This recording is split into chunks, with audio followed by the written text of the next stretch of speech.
used to think the worst things in families were said loudly. They aren't. They're said in passing while someone is refilling a glass. They're wrapped in a smile so thin it almost looks kind. My mother-in-law didn't raise her voice when she said it. She was sitting on the edge of the couch, Madison beside her, everyone half watching my daughter open her birthday gifts. When the MacBook came out silver, careful, saved for over months, there was a ripple of admiration around the room. Then she said, "Oh, that's perfect. Madison's laptop is ancient. Give it to your cousin. Family shares." My daughter laughed, uncertain. She thought it was a joke. It wasn't. "If you don't share," she added, still smiling, "you can't call me Grandma anymore," was so casually cruel that for a second I couldn't process it. No shouting, no dramatic scene, just a condition placed on love like a price tag. I looked at my husband. He looked at his mother.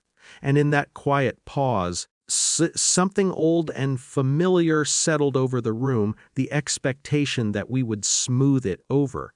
Our daughter didn't argue. She just nodded quickly, blinking too fast, and excused herself. She went upstairs. Conversation resumed. Someone mentioned cake. Waited for my husband to say something. He didn't. Not yet. His jaw was tight, but he stayed seated. Have watched that dynamic for years. His mother asserts. The room accommodates. The moment passes. But it didn't pass this time. Went upstairs. He was gone longer than it should take to comfort a 9-year-old.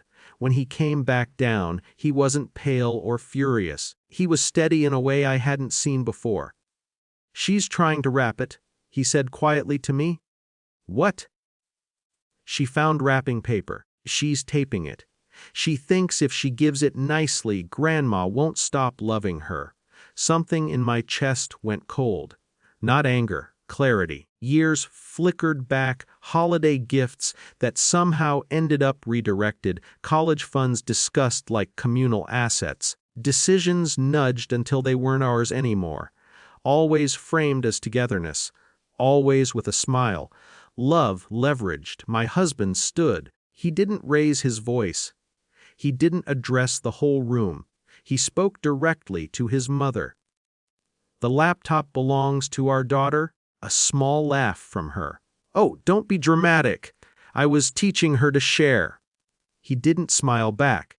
"You told her she couldn't call you Grandma if she didn't give it away." Her expression shifted, not embarrassed. Irritated. "Children need to learn generosity." "She does," he said. "But generosity isn't coerced, and love isn't conditional." The room had gone very quiet. Forks paused. Madison stared at her shoes. His mother straightened, offended now. "You're overreacting." He didn't argue the word. He didn't debate. "We're leaving." That was the moment. Not explosive, not theatrical, just final. We went upstairs together. Our daughter was sitting cross-legged on the floor, the laptop half covered in crooked paper, tape stuck to her sleeve. She looked up like she'd been caught doing something wrong. "You don't have to give it to anyone," my husband said. She hesitated. "But Grandma said." "Grandmas don't trade love for things," I told her. "And if someone does, that's not something you fix by giving up what's yours." She studied our faces, trying to measure whether this was safe to believe. We peeled the tape off together. Downstairs, no one stopped us when we left. His mother didn't apologize. She didn't escalate either. She sat very still, lips pressed thin. In the car, our daughter asked the question I knew was coming. She not my grandma anymore. I chose my words carefully. "She's still your grandma," I said. "But being a grandma means acting like one. That part is her responsibility." My husband drove in silence, but his hand found mine across the console. 2 days later, a message came. It wasn't an apology. It was a reframing. She said she'd been misunderstood. that we were raising our daughter to be selfish. Families who keep score don't last. We didn't answer right away. That was new, too. We talked instead about patterns, what we would and wouldn't allow, about how easily children internalize threats when adults disguise them as lessons. The boundary wasn't loud. It didn't involve ultimatums. We told her, eventually, that our daughter's belongings were not communal property. That love could not be withdrawn as discipline. Visits would pause if that language continued. She hasn't repeated it. She also hasn't acknowledged it.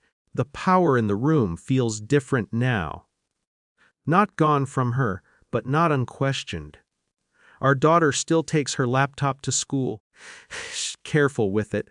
She doesn't mention that day, but she doesn't flinch when her grandmother calls either. When she says grandma, it sounds like a choice, not a negotiation. We didn't win anything grand. We just refused to let love become a bargaining chip. Sometimes that's the whole victory.